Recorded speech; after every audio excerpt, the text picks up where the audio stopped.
With Final Destination Bloodlines just a few weeks away, I decided we should make a video on it. Final Destination is one of my favorite franchises of all time. Yeah, it gets cheesy at times, but it's still one of my favorite horror franchises. So I thought today we should make something about Bloodlines and talk about Death's design, how I think it is, and how I think it all translates into Bloodlines and how possibly they can get past it and how certain things happen in the movie. Hi, this is the revamp of the channel. This is Slasher Bachelor, and we're going to talk about everything. So let's get started. Okay, so the first thing we need to talk about is Death's design. When it comes to Death's design, this is how it works. We learned in Final Destination 1 that Death has a list.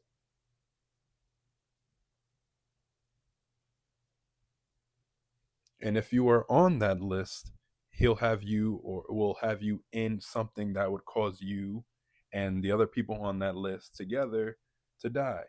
However, if you cheat Death by not dying at that point, you're on his list to kill, and Death does not like to be cheated. So what happens is he'll take you out one by one to make sure everybody is wiped off the list.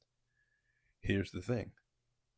In Final Destination 1, our protagonist Alex finds out the way it works is that everybody that's supposed to die on that plane dies in the order that they were supposed to and when they're seated. So we find out also when it comes to it, in Final Destination 1, Alex realizes is not only do the people die in the exact order that they were on the plane, if you interfere with their death, death skips that person and goes on to the next person.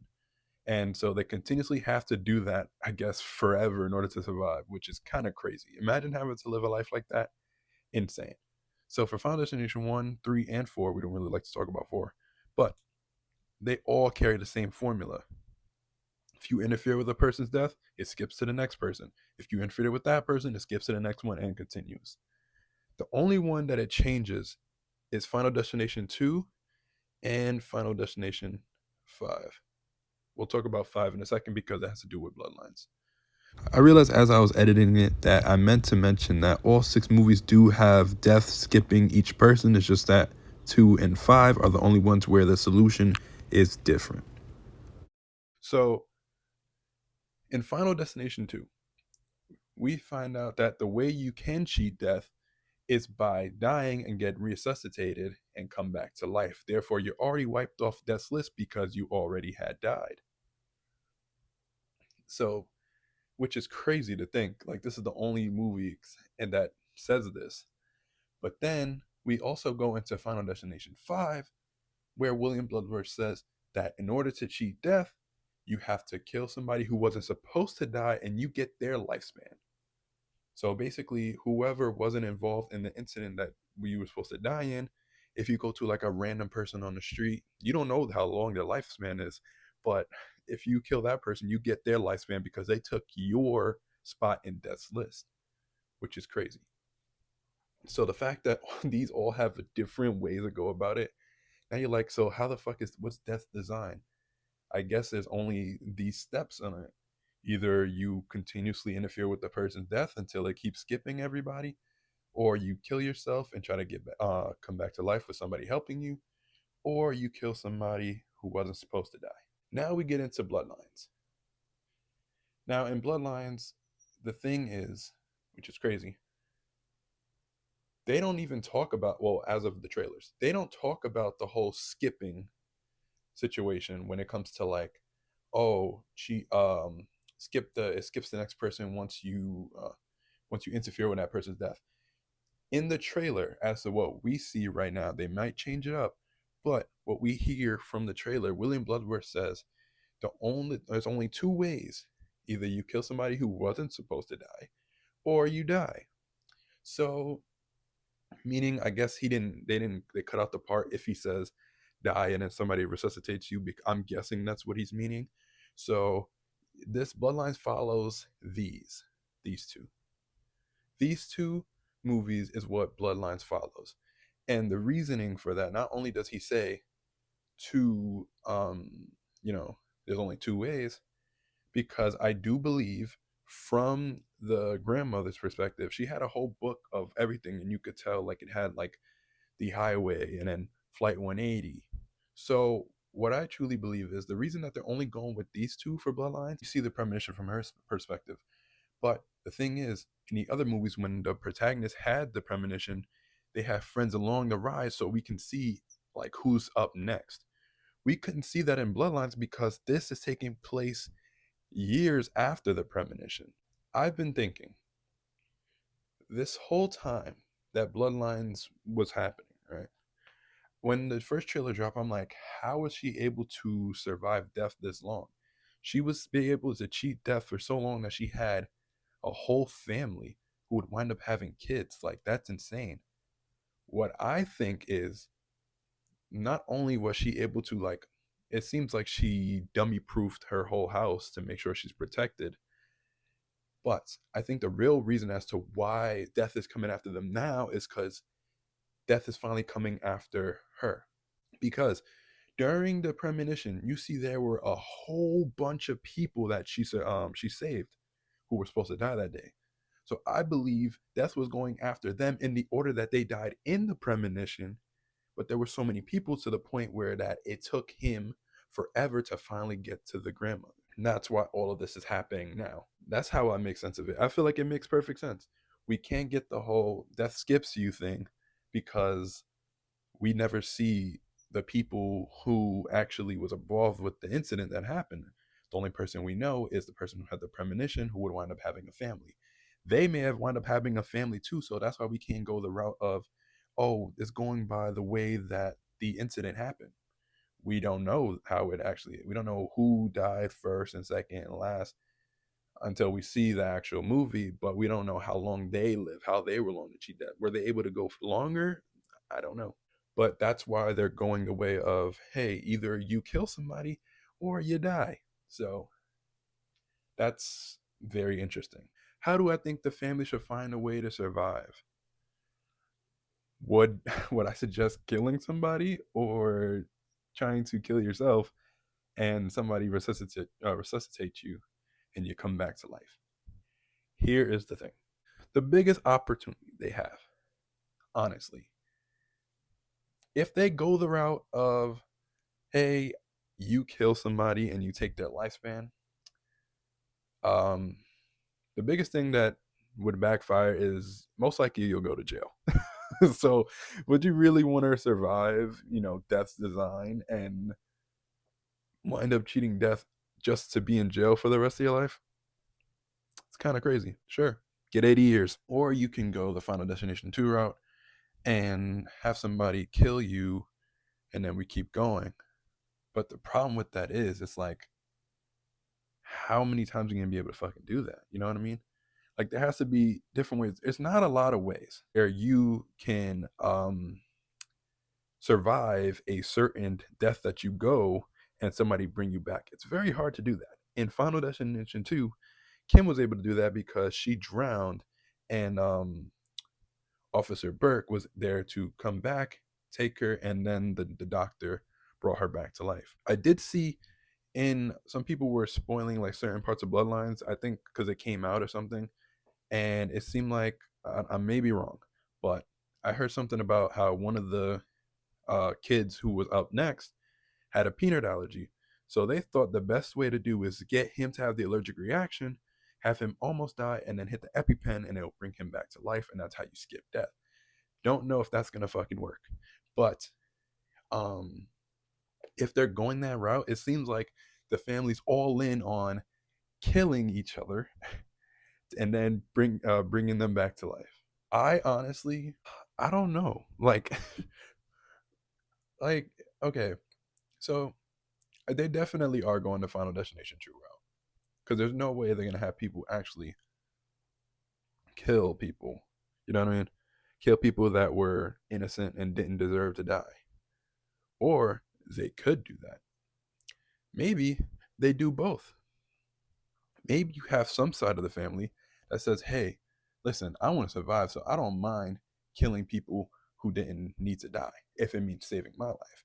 And there could be the humble ones that's like, okay, so we're going to have to technically die and then bring each other back. The best way to go about this, I honestly, it's very unfortunate, but you're going to have to you might have to kill somebody. I'm not condoning it. I'm just saying it's possibly the easier route because if you think about it, uh, killing yourself and getting resuscitated, there's only so many ways. Like the peanut allergy thing, that's like a luck thing. Not everybody has a fucking allergy. You know what I mean? So it's like, what are you gonna do? You what are you gonna do? You can't. How are you gonna off yourself in a way that it's easier for somebody to come and save you? Because you have to die.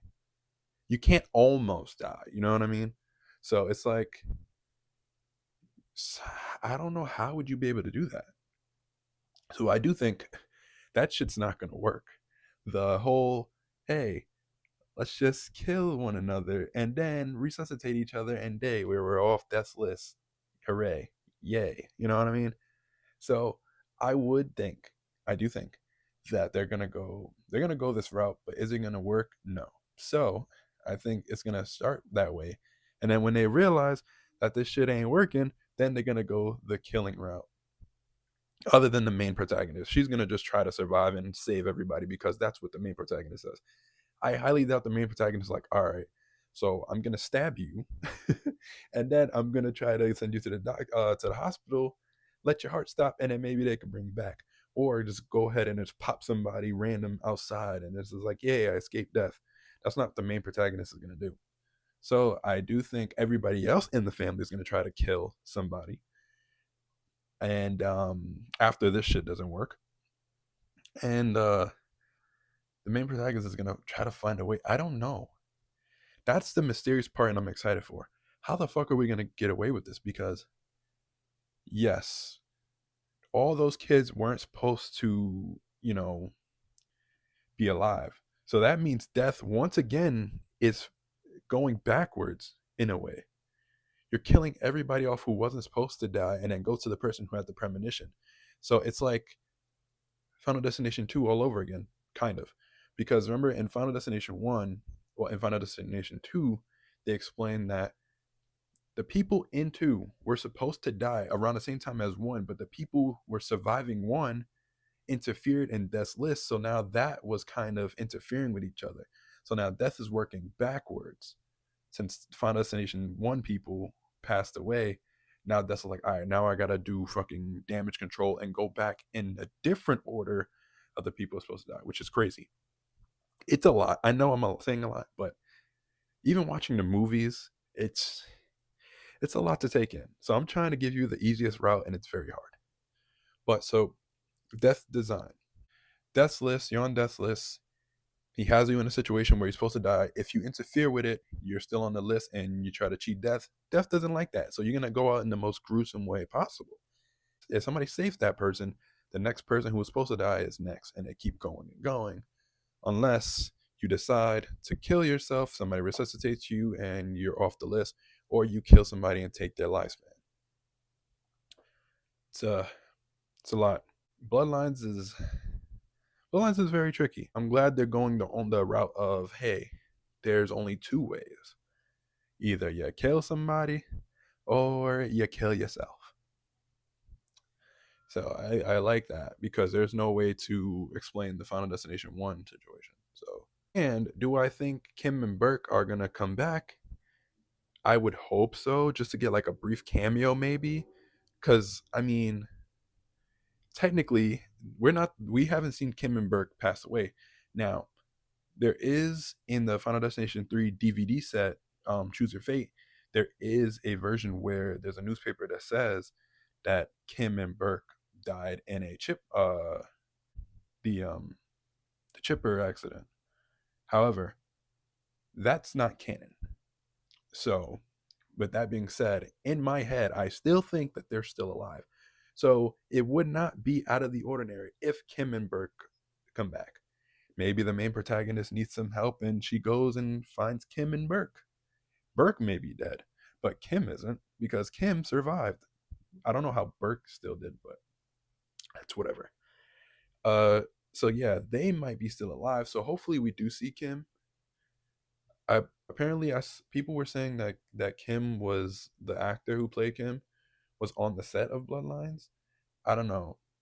I don't know if that's true or not. But if she is, that would be great. So we can see what's going on with her and see what the fuck are we gonna do about this whole situation. Bloodlines is looking to be a great movie, and I'm super excited for it.